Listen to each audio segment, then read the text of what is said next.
Whispers echoed through neighborhood barbacks whenever Beatrice hauled another 50-pound sack of rice into her garage.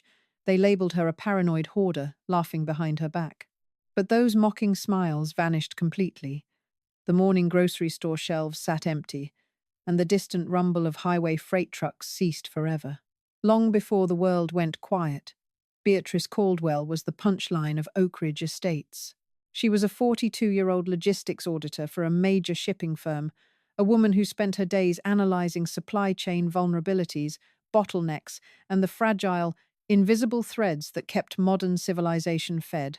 Her husband, Thomas, a high school history teacher, loved her deeply but often found himself apologizing for her eccentricities when they hosted neighborhood gatherings. Beatrice did not collect stamps, nor did she garden for leisure. Beatrice collected calories.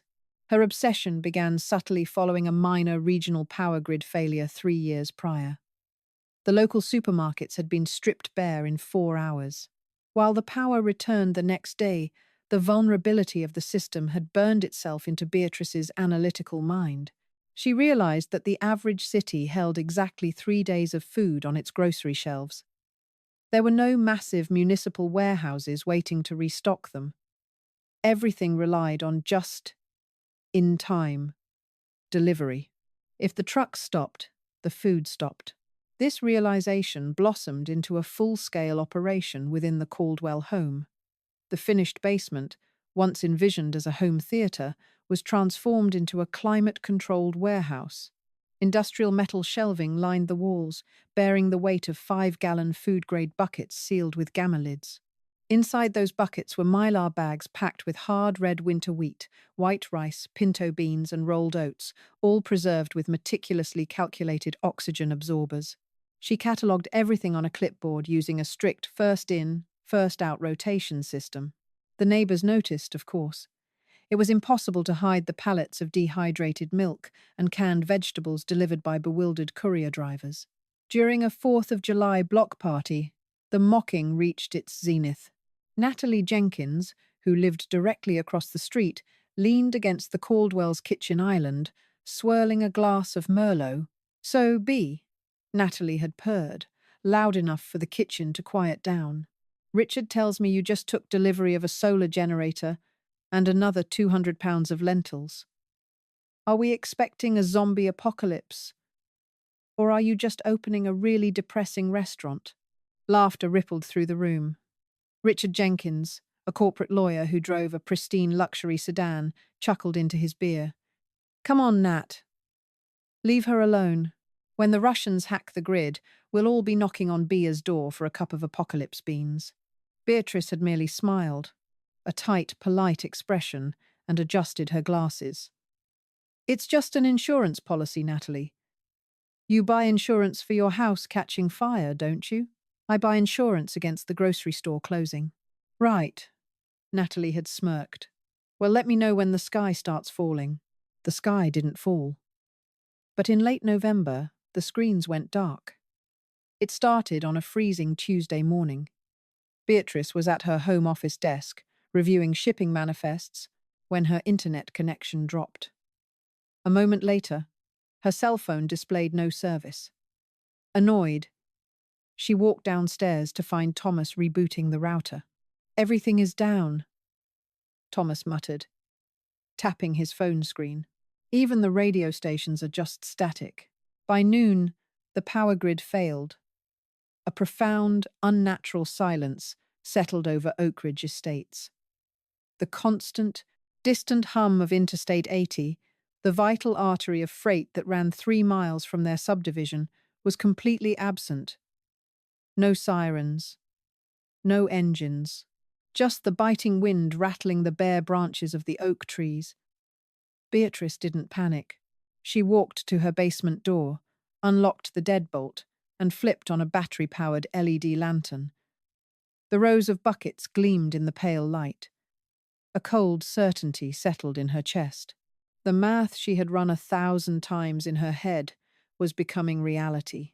Later that evening, Thomas managed to catch a faint, fading broadcast on a shortwave radio Beatrice had insisted on purchasing. The voice cutting through the static was frantic. It spoke of a synchronized, catastrophic malware attack on the nation's critical infrastructure. The power grids were compromised. But worse, the automated logistics networks that routed rail freight and commercial trucking had been entirely wiped. Ports were locked down. Refineries were offline. They don't know when it will be fixed, Thomas whispered, staring at the radio as the signal died, replaced by a hollow hiss. He looked up at his wife, the skepticism he had harbored for years evaporating in an instant. "Bea, the trucks aren't running." "I know," Beatrice replied softly, her voice steady. "Go lock the front door, Thomas, and close the blinds. We don't want anyone looking in." The first 3 days were defined by a dangerous illusion of normalcy. The residents of Oak Ridge Estates treated the blackout like an extended snow day. People grilled thawing meat from their useless freezers, sharing beers over adjoining fences. Children played in the streets, free from online schooling. There was a general consensus that the government would fix the issue momentarily. Modern society was simply too big, too robust, to fail permanently. But Beatrice understood the brutal mathematics of supply and demand. On the morning of the 4th day, the neighborhood's mood shifted from an extended vacation to gnawing anxiety. The grills went cold. The freezers were empty and beginning to smell. Desperation drove the residents out of their quiet cul-de-sacs and toward the commercial district. Thomas insisted on walking into town to gather intelligence. Beatrice made him dress in drab clothing and forbade him from taking a backpack. "If you find anything, leave it," she instructed, her tone devoid of its usual warmth. "If you walk back here carrying groceries, you put a target on this house." When Thomas reached the local supermarket, the scene was one of quiet, terrifying chaos. The automatic sliding doors had been pried open with a crowbar. Inside, the store was pitch black, illuminated only by the frantic sweeping of flashlight beams from panicked shoppers. The shelves were entirely bare. It was as if a swarm of locusts had descended upon the aisles. Not a single bag of flour, not a dented can of soup, not a packet of ramen remained. The produce section was a graveyard of crushed, rotting vegetables, trampled into the linoleum. Near the front registers, Thomas witnessed something that chilled him to the bone. Richard Jenkins, the wealthy, composed lawyer who had mocked Beatrice's lentils months earlier, was grappling on the floor with a teenage boy over a smashed box of generic saltine crackers. Richard's designer coat was torn, and his face was contorted in a snarl of pure animalistic desperation. He shoved the boy hard against a checkout counter, snatched the broken crackers from the floor, and sprinted out the shattered glass doors. Thomas hurried back to Oak Ridge Estates, his heart hammering against his ribs. When he locked the door behind him and looked at Beatrice, his face was ashen. "It's gone," he breathed. "Everything is gone, Bea. They're fighting over crumbs." By the end of the 2nd week, the veneer of civilization in the neighborhood had completely dissolved. The cold had set in, a bitter, unforgiving winter freeze that crept through the walls of the unheated houses. People began burning their furniture for warmth. The streets, once pristine, were littered with trash and abandoned, useless luxury vehicles. Beatrice and Thomas lived quietly in their fortress. They cooked over a small indoor-safe butane stove, rationing their fuel. They ate hearty meals of rice, beans, and dehydrated vegetables, careful to keep the exhaust fans off so the smell of cooking food wouldn't waft down the street. They drank filtered water from the rain barrels Beatrice had installed behind the garage. They were surviving, just as she had planned. But isolation breeds paranoia, and secrecy is impossible to maintain forever. The twist of fate came not from a mistake Beatrice made, but from a memory she couldn't erase. It was day 16. The temperature outside was well below freezing. Beatrice was in the basement, rotating a supply of dried apples, when the motion sensors she had rigged to the driveway tripped, emitting a low, silent vibration to a pager on her belt. She hurried upstairs. gesturing for Thomas to remain perfectly still. Peeking through the sliver of a gap in the blackout curtains, she looked out onto the frost-covered driveway. Standing there, shivering violently in a thin wool coat, was Natalie Jenkins. Her face, once perfectly manicured and glowing, was gaunt and smudged with soot. She was staring directly at the Caldwells' heavily curtained windows. Natalie wasn't there by accident. In the depths of her starvation, as she stared at the empty cupboards of her upscale kitchen, the memory of the 4th of July block party had floated to the surface of her mind. The mockery, the laughter, apocalypse beans. Natalie didn't knock at first. She simply stood in the driveway, her sunken eyes fixed on the house, piecing the puzzle together. She noticed the lack of frost on the Caldwells' chimney. They weren't burning their furniture like everyone else. She noticed that Thomas hadn't been seen scavenging in days. She remembered the pallets of supplies, the arrogant certainty in Beatrice's voice. Slowly, Natalie dragged her feet up the front steps. She didn't ring the dead doorbell. Instead, she raised a trembling, frost-bitten fist and began to pound on the heavy oak door. Thump, thump, thump. Beer. Natalie's voice carried through the wood, raspy and weak, yet laced with a dangerous edge. "B, I know you're in there. I know what you have." Thomas looked at Beatrice, his eyes wide with rising terror. "What do we do?"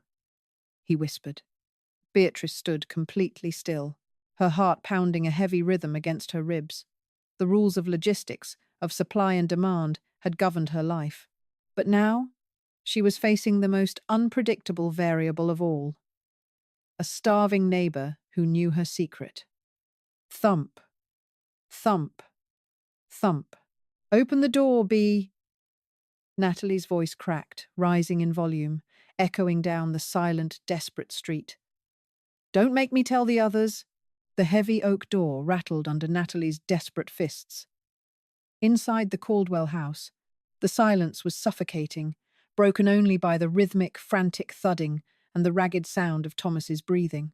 He stood frozen at the base of the stairs, clutching a heavy iron fireplace poker, his knuckles white. "B," he whispered, his voice trembling. "If she screams, the whole street will wake up. The Millers are still here. Fiona Gallagher is still next door. If they know we have food." Beatrice Caldwell did not reach for a weapon. She reached into her pocket for her small spiral notebook, the same one she used to track freight tonnages and shipping delays at her auditing firm. Her mind, perfectly tuned to crisis management, began to strip the emotion from the situation. Natalie Jenkins was no longer the arrogant socialite from the 4th of July barbecue. She was a volatile variable in Beatrice's closed ecosystem, a variable that needed to be controlled. Beatrice walked calmly to the front door. She did not open it. Instead, she leaned close to the solid wood. "Natalie," she said, her voice carrying a sharp, commanding edge that sliced through the freezing air. "Stop hitting the door! If you attract a crowd, neither of us survives." Step back to the edge of the porch. The pounding ceased instantly. A wet, ragged sob echoed from the other side. "Please, B. Richard is dying. He got a massive gash on his leg during a riot over at the pharmacy last week. It's infected. We have nothing. I haven't eaten in 4 days." Beatrice unlocked the deadbolt with a loud clack. She kept the heavy brass chain engaged and pulled the door open a mere 2 inches. The blast of sub-zero air that rushed into the foyer felt like physical assault. Through the narrow gap, Beatrice saw a ghost. Natalie was wrapped in a designer cashmere coat that was now stained with dirt and dried blood. Her cheekbones protruded sharply beneath bruised, sunken eyes. The haughty sneer that had once defined her face was replaced by a hollow, animalistic terror. "Look at me, Natalie," Beatrice ordered, her tone flat and devoid of pity. "If I give you food right now, what happens tomorrow? You come back. And when I say no, you tell David Miller. You tell Fiona." They come with crowbars. My husband gets hurt. I get hurt. You get nothing. No! Natalie croaked, falling to her knees on the frosted concrete. No, I swear to God, B. I won't tell a soul. Just a can of soup, a bag of rice, anything. Tears don't hold caloric value, Natalie. Get up, Beatrice commanded. Thomas stepped forward, his face pale. B, for God's sake, give her something. Beatrice held up a hand, silencing him without breaking eye contact with the woman shivering on her porch. Her logistics training took over completely. In supply chain management, you never give away an asset without securing a strategic advantage. I am going to offer you a contract. Natalie. A job, Beatrice said, her breath pluming in the icy gap between them. I have enough supplies to keep my household alive. I do not have enough to run a charity for Oak Ridge Estates, but I have a security vulnerability. Thomas and I cannot watch the perimeter 24 hours a day. Natalie stopped crying, her desperate eyes focusing on the sliver of Beatrice's face. What? What do you want me to do? You are going to be our watchman, Beatrice explained, her voice dropping to a harsh whisper. You live directly across the street. Your second-story master bedroom has a clear line of sight down the main avenue and into our backyard. You will watch. If anyone approaches this property, you will use your husband's hunting whistle to signal us. One long blast. Natalie nodded frantically. Yes, I can do that. Furthermore, Beatrice continued, her eyes narrowing, you will be our camouflage. If the Millers or Fiona come knocking on your door looking for help, you will tell them that this house was already looted. You will tell them that armed men broke in 3 days ago, stripped us bare, and left us for dead. You will make them believe there is absolutely nothing of value inside these walls. I will. I'll tell them. I'm a good liar, B. You know I am. I do know, Beatrice said coldly. Here are the terms of your payment. You do not come to this door again. Ever. At exactly 2:00 A. Every second night, Thomas will walk to the large hollow oak tree bordering our property lines. He will place a sealed plastic container inside. It will contain exactly 800 calories, a mix of parboiled rice, dehydrated beans, and a multivitamin.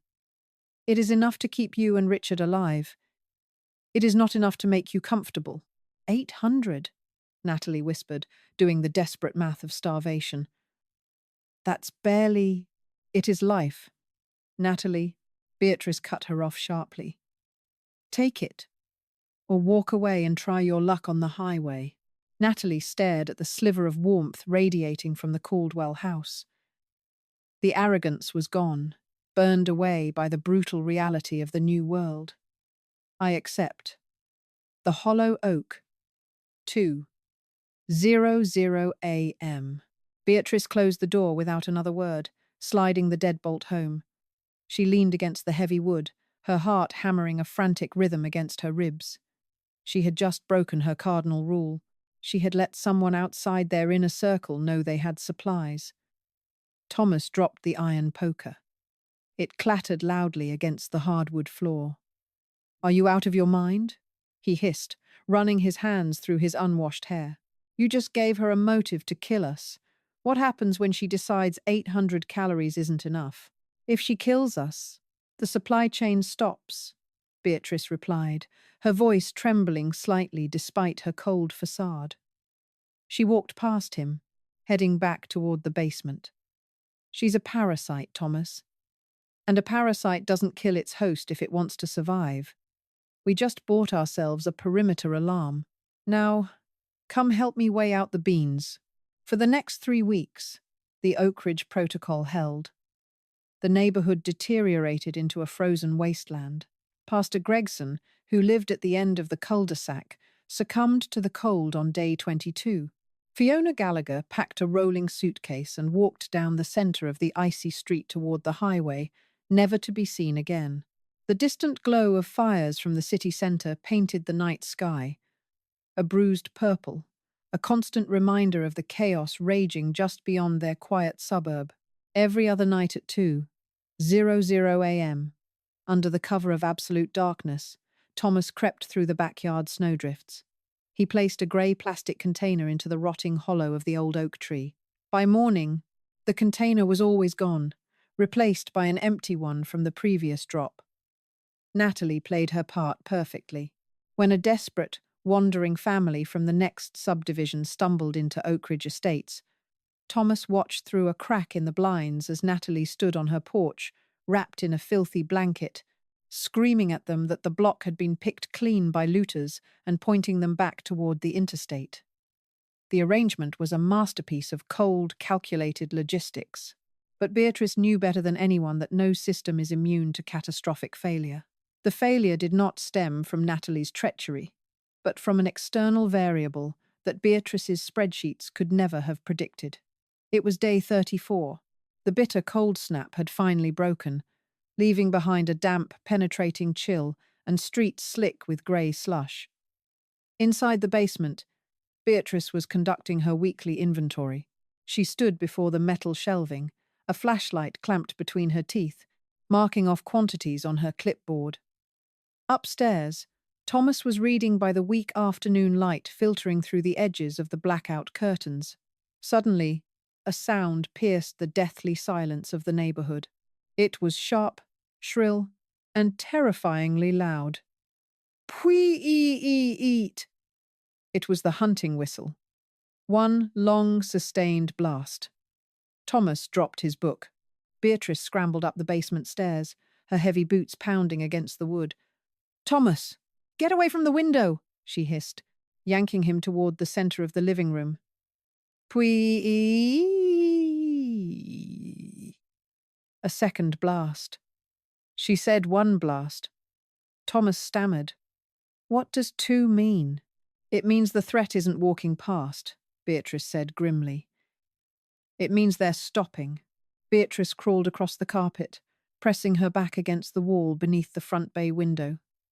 Slowly, agonizingly, she raised her head just enough to peer through a half-inch gap in the blinds. 4 men were standing in the street. They wore matching heavy canvas tactical jackets, carrying themselves with a terrifying, purposeful swagger. They held aluminum baseball bats and heavy steel crowbars. The man at the front, a tall, broad-shouldered man named Wyatt Coleman, a former foreman from the rail yard, held a clipboard. "They have a list," Beatrice whispered, the blood draining from her face. "They aren't scavenging. They're targeting." Wyatt Coleman pointed his crowbar directly at the Caldwell house. He didn't look at the empty houses next door. He knew exactly where he was going. Somehow, someone had talked. The supply chain was breached. "Thomas," Beatrice said, her voice dropping an octave, devoid of all panic. "Go to the hall closet. Get your grandfather's rifle." As Thomas scrambled down the hall, Wyatt and his men began to march up the driveway. Suddenly, a figure stepped out from the porch of the house across the street. Natalie Jenkins. She looked like a reanimated corpse, leaning heavily on a wooden broom handle. "Hey!" Natalie shrieked, her voice raspy and broken. "There's nothing in there." Wyatt paused, turning to look at the skeletal woman. He chuckled, a low, cruel sound. "Go back inside, lady." "I'm telling you, it's empty!" Natalie yelled, limping down her driveway toward the street, inserting herself between the men and the Caldwell property. A crew from the city came through a week ago. They took everything. Inside, Beatrice watched in stunned silence. The contract required Natalie to verbally deflect threats. It did not require her to physically put herself in the path of 4 armed men. Wyatt stepped forward, towering over Natalie. "Is that right?" "Because I got a buddy who used to deliver packages for a logistics company. Said a lady named Beatrice Caldwell bought 4 years' worth of grain. I'm guessing it's still in the basement." Natalie raised her chin, her filthy coat trembling. "She died. They killed her and took it." Wyatt stared at her for a long moment. Then, with terrifying speed, he swung the heavy steel crowbar. He struck her squarely in the ribs. The sickening crack of bone echoed across the silent street. Natalie crumpled to the asphalt without a sound, lying in a heap of grey slush. "Check the back door," Wyatt commanded his men. Inside the house, the cold calculus shattered. Beatrice Caldwell felt a sudden, violently irrational surge of rage. Natalie had kept her end of the bargain. Thomas returned to the living room, his hands shaking violently as he gripped the heavy walnut stock of a vintage hunting rifle. "They're coming up the porch," he whispered. "B, I can't shoot a man." "You don't have to," Beatrice said. She snatched the heavy iron fireplace poker from the floor. "You just have to make them think you will. Shoot the ceiling, right above the front door. Now." Thomas squeezed his eyes shut, pointed the rifle at the plaster ceiling in the foyer, and pulled the trigger. The explosion in the confined space of the house was deafening. The concussion rattled the windows, sending a shower of white plaster dust raining down onto the hardwood floor. Outside, the pounding stopped instantly. Beatrice unlocked the deadbolt, threw open the front door, and stepped out onto the porch. She held the iron poker like a bat, her face contorted into a mask of pure, unhinged fury. Wyatt Coleman had frozen halfway up the front steps. He stared at Beatrice, then at the smoking hole in the ceiling visible through the open doorway.